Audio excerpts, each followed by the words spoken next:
La carte du monde est-elle en train de changer? L'Occident est-il en train de perdre de sa superbe? Et va-t-on assister à la fin du roi dollar? Ce sont quelques-unes des questions qu'on se pose à la veille de l'ouverture du sommet des BRICS, demain à Johannesburg, en Afrique du Sud.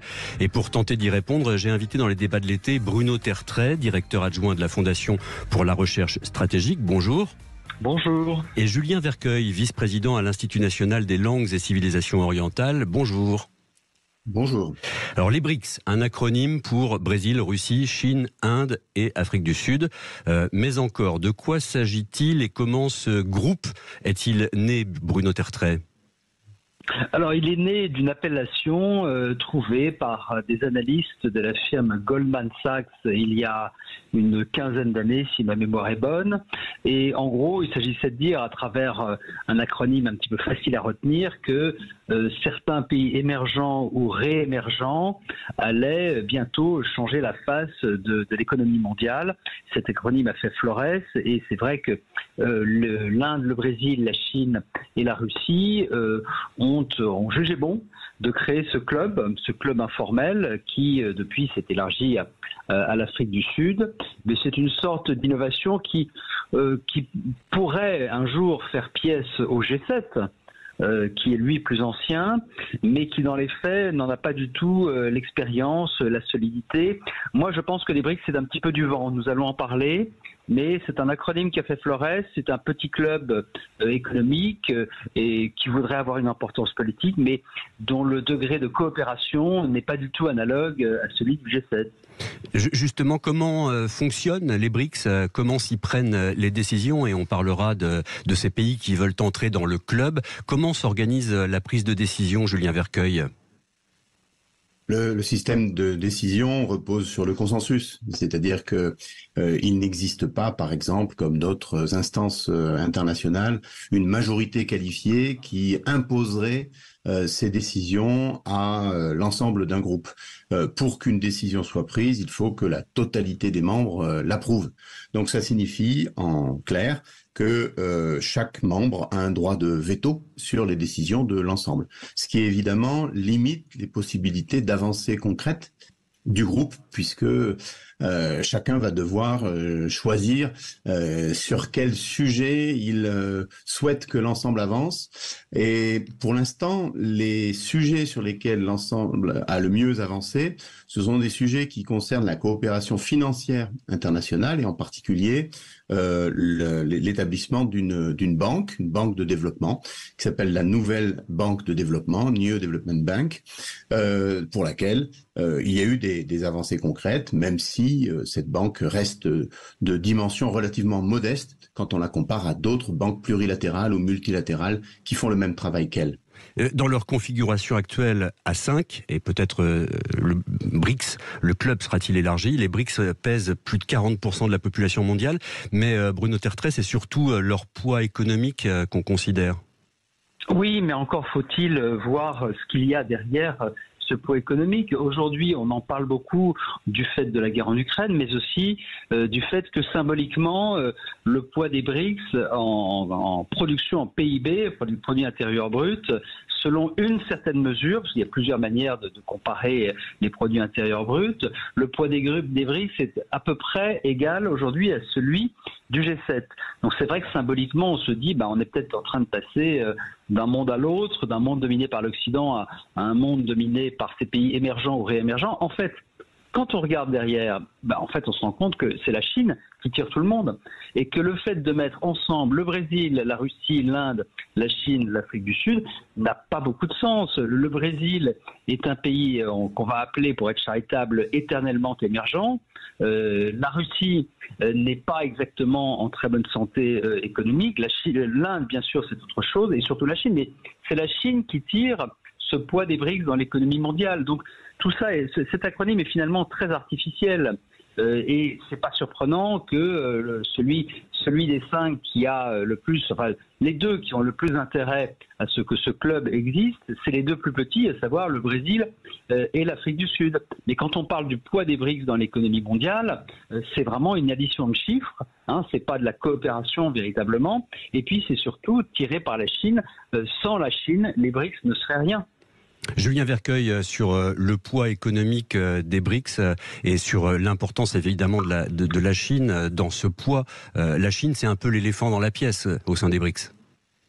Tout à fait. Hein, si on regarde le produit intérieur brut en milliards de dollars de courant en 2022, ce qui n'est pas la mesure qui a été utilisée pour indiquer que les BRICS ensemble dépassaient en 2023 le poids du G7, on arrive à 26%. Donc ça veut dire un quart. Un quart du PIB mondial est assuré par ces 5 pays. Maintenant, à l'intérieur de ces 26%, la Chine pèse 18%. Il reste 8% que se partagent les 4 autres pays. L'Inde représente 3%, le Brésil et la Russie 2% et l'Afrique du Sud moins de 1%. Donc vous voyez qu'on a un écart tout à fait important entre ces différents pays. La Chine représente plus de 40 fois l'Afrique du Sud, hein, et elle représente, comme vous l'avez vu, à peu près 4 à 5 fois, voire un peu plus, le deuxième. Donc on a un attelage qui est caractérisé par une asymétrie économique. Ça, c'est un premier point. Il y a un deuxième point qu'il faut ajouter à ce premier point, c'est que, bien sûr, l'ensemble de ces économies ont connu une croissance relativement importante, pas forcément pour tous supérieure à celle de la moyenne mondiale, mais quand même relativement importante dans les 30 dernières années. Évidemment, le plus important d'entre eux, la Chine, a une croissance qui a dépassé celle des autres. Aujourd'hui, c'est un peu différent parce que l'Inde a des taux de croissance qui sont régulièrement supérieurs à ceux de la Chine, qui a quand même assez largement ralenti. Mais ce sur quoi je voulais insister, c'est sur le niveau de développement de chacun de ces pays. Pour l'instant, en termes apparents, la Russie a un PIB par habitant qui reste assez largement supérieur à celui de la Chine. Mais si vous regardez la palette des produits que la Chine est capable de fournir au monde, vous apercevez qu'il n'y a absolument aucune commune mesure avec ce que la Russie est capable de fournir. Donc la Chine a également la capacité de devenir un leader économique mondial, ce que aucun des autres pays n'est en mesure de faire pour l'instant. Je ne préjuge pas de la capacité de la Chine dans 15 ou 20 ans, de l'Inde, pardon, dans 15 ou 20 ans, à réaliser un saut qualitatif dans son développement, mais pour l'instant, elle n'en a pas montré les capacités.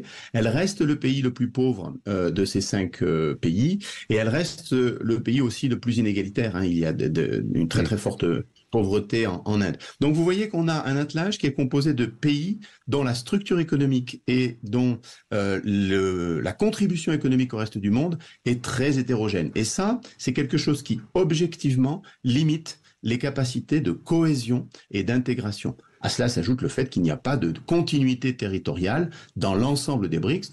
On a des frontières communes entre l'Inde et la Chine qui posent problème d'ailleurs. On a des frontières communes entre la Chine et la Russie qui ne posent pas problème et qui facilitent au contraire les échanges. Mais ce n'est pas le cas avec le Brésil ni avec l'Afrique du Sud, ce qui limite les échanges économiques objectifs qui peuvent être réalisés. Bruno Tertrais, le club pour l'instant compte 5 membres, mais ça toque à la porte, comme on dirait. Combien de pays et lesquels sont candidats à rejoindre ce groupe des BRICS, et est-ce que cet éventuel élargissement donnerait davantage de poids au club? La réponse à votre deuxième question est non.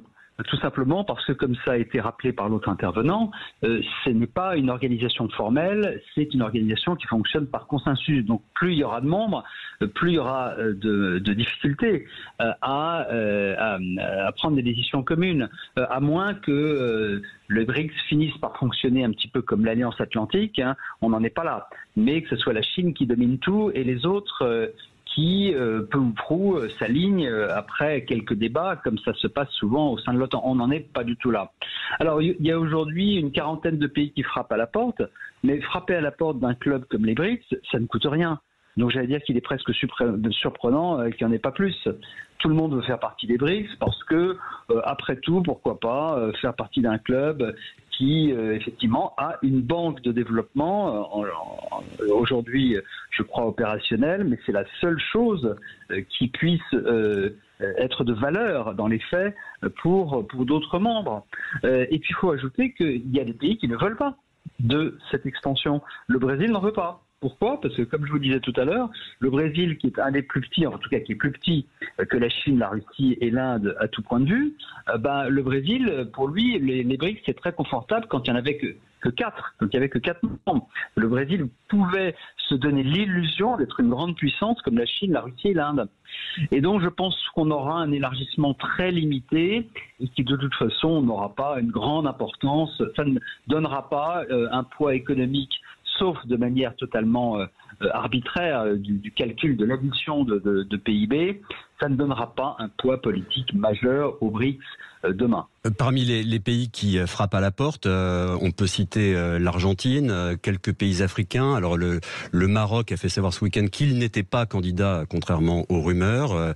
La Tunisie, par exemple, elle est bien candidate. Et puis il y a les monarchies du Golfe, l'Arabie Saoudite et les Émirats Arabes Unis, qui voudraient rejoindre les BRICS.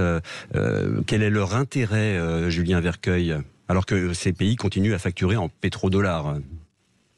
Alors, d'abord, considérons les Émirats Arabes Unis.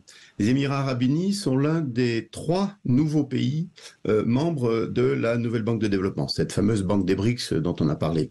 Alors, ça veut dire qu'ils ont été intégrés d'abord au tour de table, au capital de la New Development Bank, et qu'ils ont donc voix au chapitre. Mais si vous regardez d'un peu plus près la manière dont ils ont été intégrés, vous apercevrez qu'ils ne représentent que 1,2-1,3% du capital de l'ensemble. Donc, ils sont très très en deçà de la capacité que les autres ont, qui est équirépartite, que les 5 autres pays ont, de peser sur les décisions de cette banque.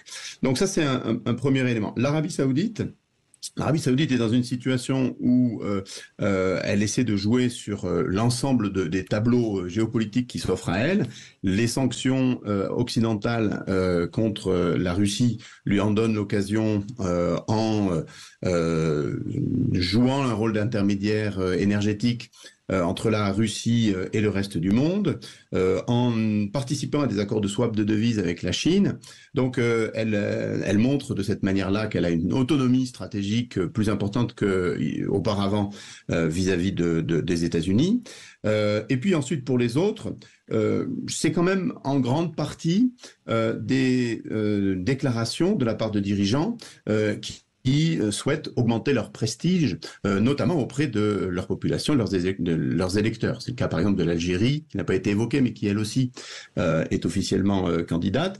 Pour l'Argentine et la Tunisie, on voit que y a l'idée que puisque la Chine semble être en mesure en tout cas, semble être en mesure d'essayer d'entraîner les autres membres dans cette idée de BRICS+, et donc d'élargissement, eh bien, faisons partie de ce train-là. C'est quelque chose qui va redorer notre blason international en faisant partie d'un groupe de nations qui sont à la fois puissantes, en tout cas qui se présentent comme telles, et qui à la fois portent un discours qui est alternatif au discours que l'on entend émanant du G7. Et c'est ça vraiment, je pense, ce qui soude l'ensemble de ces pays, c'est la capacité à faire porter une voix, un discours qui soit dissonante par rapport au discours occidental que l'on entend habituellement. Venons-en au sujet qui sera l'un des principaux à l'ordre du jour de ce sommet des BRICS à partir de demain, la création d'une nouvelle monnaie pour les échanges internationaux. De quoi s'agit-il? Quel est le but? Est-ce que ça pourrait signer la fin de la suprématie du dollar? Bruno Tertrais, que pensez-vous de l'initiative de création d'une nouvelle monnaie propre aux BRICS et qui serait indexée sur l'or? Ah, écoutez, je ne suis pas économiste, mais je peux vous dire 2 choses. La première, c'est que ça n'est pas demain qu'il y aura une monnaie commune de type euro, par exemple, entre les BRICS. Il n'y a pas pour cela de banque centrale, de convergence économique. Enfin, il n'y a pas tous les critères qu'il faut pour avoir une véritable monnaie commune. Peut-être qu'il y aura un instrument d'échange un petit peu artificiel, mais pas plus. La deuxième chose que je peux vous dire, c'est que tous les indicateurs que je consulte me font dire que la suprématie du dollar est très très loin d'être entamée. On peut même dire qu'à certains égards, selon certains critères, elle se renforce plutôt, et que la dédollarisation du monde, on en parle beaucoup, certains l'espèrent, mais n'est certainement pas pour demain. Donc attention aux effets d'annonce. Je ne crois pas du tout qu'on aille vers un bouleversement du système monétaire international suite à ce sommet des BRICS. Julien Vercueil, rapidement, est-ce que cette création de nouvelles monnaies pourrait avoir un effet quand même sur l'économie mondiale et notamment sur le prix des matières premières ? En fait, je crois que effectivement l'un des sujets importants derrière cette idée, pour l'instant annoncée, de création de nouvelles monnaies, c'est la dédollarisation. Et donc, comme il a été dit par Bruno Tertrais, cette dédollarisation est très relative. Elle est, je dirais, naturellement portée par le fait que d'autres pays que les États-Unis émergent, et donc émergent plus vite que les États-Unis. Donc, il est un peu normal qu'il y ait une baisse de la part du dollar dans les échanges mondiaux à partir du moment où la Chine, qui échange de plus en plus en yuan, augmente sa part. Donc ça, c'est quelque chose qui est relativement normal. C'est lié aussi aux sanctions qui empêchent certains pays d'utiliser le dollar, mais ça reste très relatif. Le dollar reste tout à fait dominant dans les échanges mondiaux. Il y a une demande autonome de dollars dans le reste du monde qui dépasse très largement les volontés des BRICS. Ça, c'est la première chose. La deuxième chose, c'est que une monnaie, ça veut dire unité de compte, ça veut dire réserve de valeur, ça veut dire équivalent général. L'unité de compte, c'est tout à fait possible. On peut tout à fait imaginer une unité de compte qui permette de calculer les échanges entre des pays qui décident de le faire de cette manière-là. Bon, mais ça reste une unité de compte. C'est pas quelque chose qui va servir de réserve de valeur. Le plus important, c'est quelle est la monnaie, quelle est l'unité qui pourrait remplacer le dollar comme réserve de valeur. Et là, soit c'est le yuan, parce que c'est la seule monnaie d'une économie suffisamment puissante pour pouvoir servir de devise internationale. Mais là, les politiques menées par la Chine ne vont pas dans ce sens, puisque pour l'instant, aucune des mesures nécessaires pour rendre véritablement international le yuan n'ont été prises par les dirigeants chinois. Et soit c'est une monnaie qui est un panier de monnaies, ce qui peut être une monnaie unique ou une monnaie commune, ce n'est pas la même chose, mais si c'est une monnaie commune qui est la forme la plus faible, eh bien là, il faut des abandons de souveraineté de la part de ces pays qui sont par définition très sourcilleux de leur souveraineté. Donc on voit que le chemin pour arriver jusqu'à une monnaie commune ou une monnaie unique est très très long, et qu'on va plutôt, à mon avis, avoir des annonces sur des systèmes de paiement alternatifs qui permettront par exemple de contourner SWIFT, le système de paiement dominé par les Occidentaux, et donc d'échapper en partie à certaines sanctions. Mais on va partir de ces questions-là, c'est-à-dire les questions de paiement et de règlement, et on va pas aller jusqu'à la question de la monnaie. Merci beaucoup Julien Vercueil et Bruno Tertrais de nous avoir éclairé sur ce sommet des BRICS qui commence demain à Johannesburg en Afrique du Sud. Vladimir Poutine ne sera pas présent, il participera mais en visioconférence. Xi Jinping, lui, le chinois, sera bien présent. Et puis notons qu'Emmanuel Macron avait fait savoir qu'il aimerait bien être invité en tant qu'observateur. La réponse a été cinglante, il n'est pas le bienvenu. C'est la fin des débats de l'été pour aujourd'hui.